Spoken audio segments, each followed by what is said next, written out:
Thank you so much, Matt. We're counting down the days to Valentine's Day, and if you don't have the perfect person in your life, don't worry.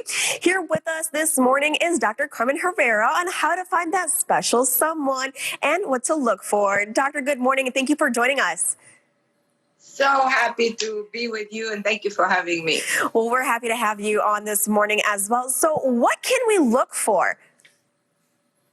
We always have to look for somebody whose definition of love matches yours. So you have to have a conversation with yourself and understand the concept of commitment, and also understand your own archetype.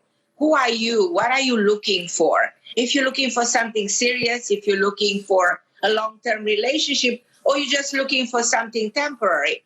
So after you do that, then you look for somebody who is an archetype that, as I said, matches yours. So that's a very significant point to begin with.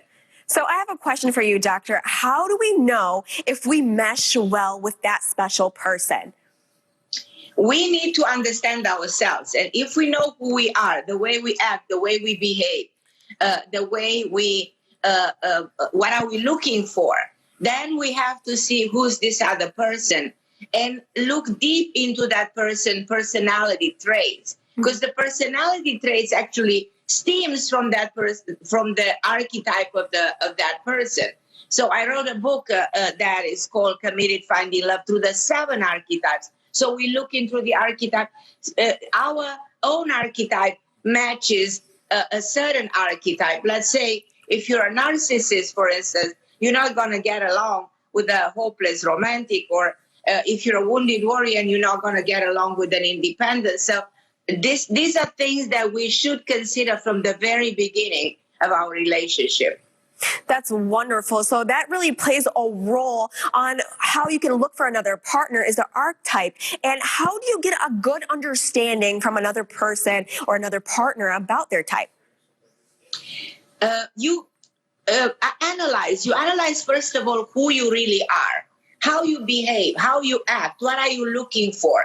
And you look at what happened to you in the past. If you've been wounded, if you've been hurt, if you went through a separation, if you've been going through a divorce, you work on yourself to let go of your pain, of your suffering, in order to be able to start fresh, to start new. You detach from the things that happened to you. So you do a lot of work on yourself, and you understand the way you act, the way you behave, the way you express yourself.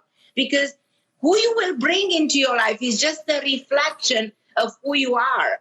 You know, your partner in many ways is a mirror of your issues. You know, he does come into your life in order for you to do your inner work.